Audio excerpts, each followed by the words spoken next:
ঢাকা থেকে আরেক জায়গা থেকে আরেক জায়গা নন স্টপ বেসিক্যালি স্টেজে র্যান্ডম তাদের আসলে এনার্জি থাকতেই হয়, মানে হ্যাঁ। তারপর আমরা কিন্তু we are end of the day we are human beings, আমরা কিন্তু মানুষ, সেটা হচ্ছে একটা ফ্যাক্টর।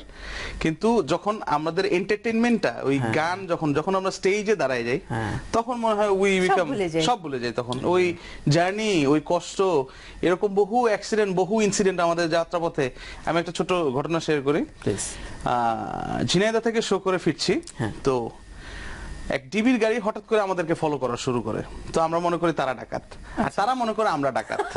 তো এই চেসিং চলতে থাকে প্রায় ওই পার থেকে এই পার থেকে শুরু করে একদম টিল সাভার। আচ্ছা আচ্ছা, ওটাও একটা আমার পুলিশের প্রোগ্রামে ছিল। তো সেখান থেকে লাস্টে তারা কি করলো, ওয়ারলেসে বলে সামনে ট্রাক দিয়ে রাস্তা আটকালো যে এই ডাকাতদের ধরতেই হবে। আচ্ছা আচ্ছা, তারপরে কি হলো? এবং তারা সব সিভিল ড্রেস ছিল। তো তারা যখন আমাদের গাড়ি এবং আমাদের ড্রাইভারটা খুবই এক্সপার্ট ছিল, সে রং রাস্তা দিয়ে ঢুকে এখান থেকে একদম 80-90 এবং ওখান থেকে গাড়ি আসছে ফুল স্পিডে। তো সেভাবে গাড়ি রান করছে এবং আমরা যাচ্ছি, আল্লাহ আল্লাহ করতেছি যে শেষ আজকে তো এটা মানে ডাকাত যেভাবে পিছনে পড়েছে আজকে শেষ। যা আছে কত টাকা জিনিসপত্র ছিল, জিনিসপত্র চেয়ে বড় কথা অনেকগুলো মিউজিশিয়ানের দায়িত্ব আমার উপরে।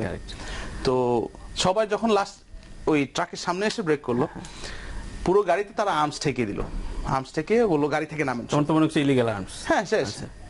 আমরা মোটামুটি সবাই তখন মোটামুটি নিশ্চিত যে এরা ডাকাত আর কি। তো একজনের গায়ে শুধু একটা জ্যাকেট ছিল, ওই যে যেখানে টিভি লেখা থাকে। তো আমি একটু জানলা খুলে জিজ্ঞেস করলাম, আপনারা পুলিশের লোক? বলে হ্যাঁ আমরা পুলিশের লোক।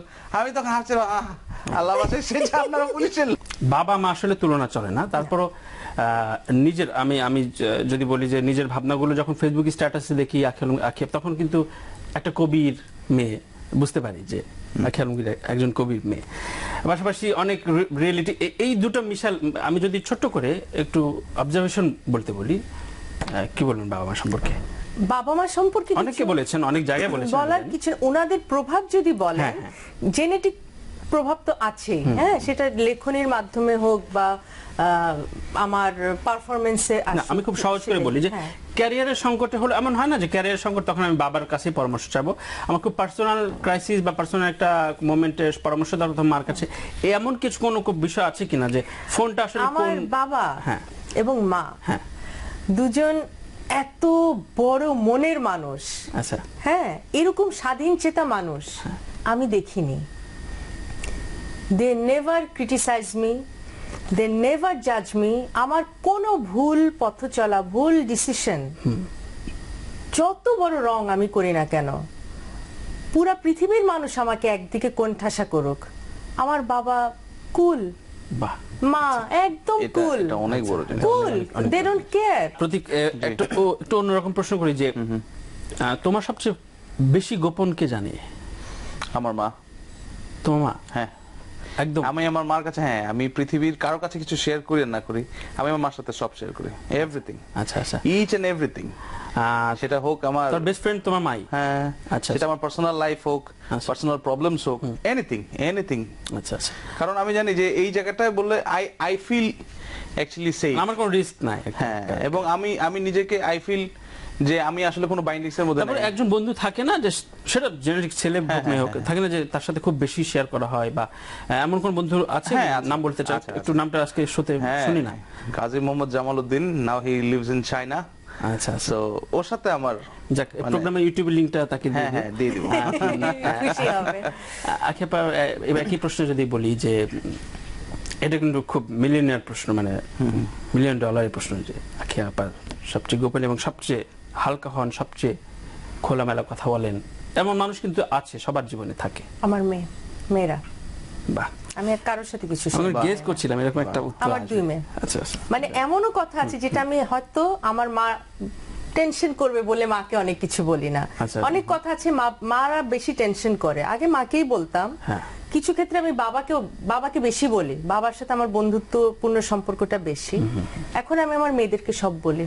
আচ্ছা আচ্ছা, যাক, পরিবার অনেক গল্প শুনলাম। একটু স্টেজে আবার পারফরমেন্সের দিকে আসি, যে স্টেজে যখন অবশ্য গ্রুপ ওয়ার্ক করা হয়, সলো শো হয়, গ্রিন রুমে অনেক ধরনের মানুষ থাকে বা অর্গানাইজার যারা প্যাট্রোনাইজ করে বিভিন্ন শো, তাদের বিভিন্ন প্যাটার্নে মানুষের সাথে মিশতে হয়। এমনও হয়েছে একবার নর্থ বেঙ্গলের এক জায়গায় প্রোগ্রামে গিয়েছি, খুব ঠান্ডা, আমি মাথায় চাদর মুড়ি দিয়ে স্টেজের পিছে বসা, অন্য শিল্পী গান গাচ্ছে, আচ্ছা। আমি একটু পালানো লুকানো অবস্থাতেই থাকার চেষ্টা করছি, আবার কান টান ঢেকে গলা ঢেকে। যে গার্ড সে আসলো, এসে হঠাৎ বলল, আপনি আখি আলমগীর না? জি। আচ্ছা, ম্যারেজ হসে? হ্যাঁ, তো বিয়ে হয়েছে। আচ্ছা, হ্যাঁ। তো কি বললেন? বললাম আমার শুনেন, আমার 2টা মেয়ে আছে। আচ্ছা, 2টা সাওয়াল আছে বুঝেছি, কিন্তু ম্যারেজ হসে? আবার confusion আছে। আমি বলছি না, হয় নাই, আচ্ছা, হ্যাঁ। এমনি 2টা মেয়ে হয়েছে।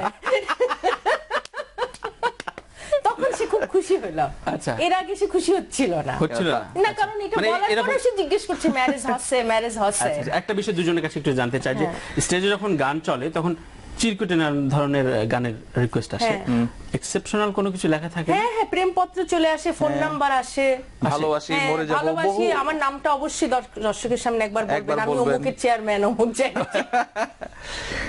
আপনাকে ছাড়া মরে যাবো, এরকম বহু আছে। প্রচুর আছে। আপনাকে খুব ভালোবাসি, আপনাকে ছাড়া মরে যাবো, এরকম বহু স্টেজে আসে। আপনি খুব সুন্দর হাসেন। বাহ বাহ, তো প্রতীকের জন্য আরো কে কে মরছে সেই খবরটা শুনবো। আর একটা শেষ বিরতি, মানে আমি একটু ছোট্ট করে এখনকার কাজের একটু গল্প শুনে নিই। আখেপা নতুন রিলিজ, মিউজিক ভিডিওস সব পাইপলাইনে আছে, কাজ আচ্ছা। কিছুই কনফার্ম হয় নাই। আচ্ছা। ইভেন আপনার সাথে একটা গান হাফ রেডি সেটা- আছে, এখনো ভয়েস আমি দেওয়া আমার হয় নাই। স্টুডিও কম্পিউটারে দেখে আমার কান্না বের আসে, হঠাৎ করে আখি আলমগীর ফোল্ডারটা দেখলে কবে হবে গান? খুব সুন্দর একটা গান করেছেন, বাট ভয়েস দেওয়া হয় নাই এখনো, শীঘ্রই ভয়েস দিয়ে আমি ফেলবো। আজকে একটা অফার পেয়েছি, খুব শীঘ্রই আমারও সেই সৌভাগ্য হবে। বিকজ লিখে অনেক হ্যাঁ, সুন্দর। প্রডিউসার আমাকে তাড়িয়ে দিবে, মানে না। আমি ও, নিজের আচ্ছা। বিজ্ঞাপন করছি। এনিওয়ে, প্রতীক তোমার খুব One of সম্প্রতি my- একটি গানের বোধহয় হ্যাঁ, খবর। আমার একটা music video which is the biggest video of this year, আচ্ছা, they are saying, আচ্ছা, তো সেটা আসছে, which I finger crossed for a very long time, প্রীতমের কম্পোজিশন, আমার গাওয়া, and so many elements and artists are in the song. Correct.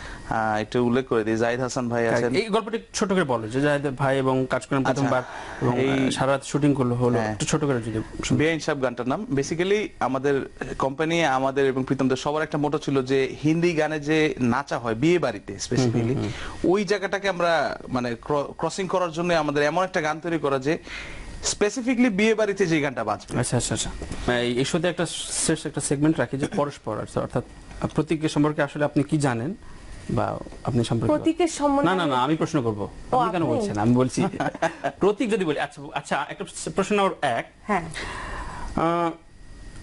প্রতীক কখনো খাটো মেয়েকে বিয়ে করবে না, এই পলিসিতে কি বিশ্বাস করে? উচিত না করা। আমার হাইটটা দেখেন আপনি। করা উচিত না করা, আচ্ছা। হ্যাঁ, মনে হয় না করবে। আচ্ছা, মনে না। হয় না। ও প্রথমে বললো যে ও নিজের একটা স্টাইল ওন করে। সবচেয়ে বেশি আসলে অটোগ্রাফ বা সেলফি ছেলেদের সাথে তুলতে চায় না মেয়েদের সাথে তুলতে চায়? অবভিয়াসলি ও এখনো আনম্যারিড, ও মেয়েদের সাথেই তুলতে যাবে। আচ্ছা, আমি ওর কথা শুনবো যে হ্যাঁ। ও কি বলে কি। আচ্ছা, থার্ড প্রশ্ন এবং শেষ প্রশ্ন। প্রতীক বলে যে ওর মাকে সবসময় সবকিছু বলে, তাহলে কি আপনি বলতে চাচ্ছেন যে ও আসলে সে ধরনের কোনো গার্লফ্রেন্ড নেই যাকে মানে দিন শেষে ঘুমানোর আগে? গার্লফ্রেন্ড আছে, বাট গার্লফ্রেন্ডকে সব বলা মানে নিজের পায়ে নিজে কুড়াল মারা। উফ, মানে সবকিছু বাঁচিয়ে দিল। আমি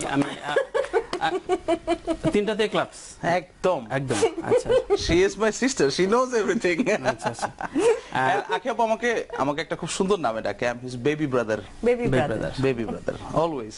ওকে দেখতে যতই বড় মনে হবে, কিন্তু আসলে বড় না। আমি তার কাছে সারা জীবন ছোট থেকে যাব। বাহ, এবার আকিবা সম্পর্কে আসলে এই জাতিই জানে। এবং আমি যদি একটু বলি যে আকিবাকে কখনো কাঁদতে দেখেছো তুমি? না, আকিয়াপর রাগ দেখেছি। আচ্ছা, কেন সেটা আকিবার কাছে শুনবো। আর একটা বিষয়, সেকেন্ড প্রশ্ন, উনি বললেন যে মেয়েদের কাছে খুব খোলাসা থাকেন। আমি একটু জানতে চাই যে যখন তোমরা একসাথে শো করো বা একসাথে কোনো আউটিং এ যাও, তখন আসলে ফোনে পরিবার বা বলো পরিবার বাইরে থাকে না ফ্রেন্ডস, আমি কোনো প্রেমের কোনো সম্পর্কের কথা বললাম না, সে ধরনের কোনো এলিমেন্ট বা কোনো সিচুয়েশন দেখে থাকতেই পারে, এটা ইটস ভেরি নরমাল। এই আসলে এইভাবে যদি চিন্তা করতে যান, আমি চিন্তা করতে বলিনি, উত্তর দিতে বলেছি। উত্তর দিয়ে দাও, দিয়ে ওইটাই। দাও। আচ্ছা, লাস্ট প্রশ্ন। ওকে, তুমি একটা দারুণ একটা ড্যান্সিং মোমেন্টের একটা গান করেছো এবং আখি আপা একটা সে মাস্টার স্ট্রোক অনেক আগে দিয়ে দিয়েছে ফেরদৌসীর সাথে। তোমার কাছে কি মনে হয় যে আখি আপার প্যারালাল পাশাপাশি নাচতে পারে বাংলাদেশে বা বলিউডে খুব মানানসই? তুমি অ্যাজ এ ডিরেক্টর হিসেবে কাকে নেবে? নাচতে পারে? হ্যাঁ, মানে মেয়ে না ছেলে? সে ধরনের অবশ্যই। ফেরদৌস ভাই তো নেচে গিয়েছে না, যদি বলি যে এটা যদি হয় আখি আপার কম্পিটিটিভলি যদি পারফরম্যান্স হ্যাঁ, যদি বলতে comparatively যান, correct. আমি দেখি না in Bangladesh, not even in India. Oh my God. Not even in India. Oh my God. ক্লাবসে Thank you ক্লাবসে so ভর্তি হয়ে গেল। much. Thank you so much. একটা বিষয় যে কান্নার বিষয়টা আসলে আমরা কখনো খুব বেশি এটা শুনে আসলে শোটা শেষ করব। এই দুঃখ, হতাশা কখনো আসে না, আমি জানি, খুব কনফিডেন্ট। এই কেন উত্তরটা একটু শুনি। না, অবশ্যই আসে, অবশ্যই আসে। অবশ্যই দুঃখ আছে, আচ্ছা। অনেক বেশি আছে। যে যত বেশি হাসে সে তত বেশি লুকাতে পারে। হাসির পিছনে লুকানো অবশ্যই থাকে সব। আছে। যাই হোক, কবি কন্যার সাথে আসলে আমরা পারবো না। দুজনকে ধন্যবাদ চমৎকার কিছু কথা এবং উইশ করার জন্য এবং চমৎকার কিছু কথা শেয়ার করার জন্য। তো প্রিয় দর্শক, সেলিব্রিটি লাউঞ্জে আমি আগেও বলেছি যে কোনো ধরনের বিষয় ছাড়া আমরা তারকাদের জীবন ঘনিষ্ঠ কিছু অনুষঙ্গ নিয়ে কথা বলবো। আজকেও তাই হয়েছে। শেষে আমি একটি কথা বলেই বিদায় নেব যে তারা দুজন গানের মানুষ, সংস্কৃতির ধারক, এই ধারণার মূল বিচারক বা মূল রায় দেবার আসলে দায়িত্ব আপনাদের। বাংলা গান শুনুন, বাংলা গানের সাথে থাকুন, বাংলা গান নিয়ে কথা বলুন, ফেসবুকে লিখুন বা আলোচনায় থাকুন। সবাইকে ধন্যবাদ।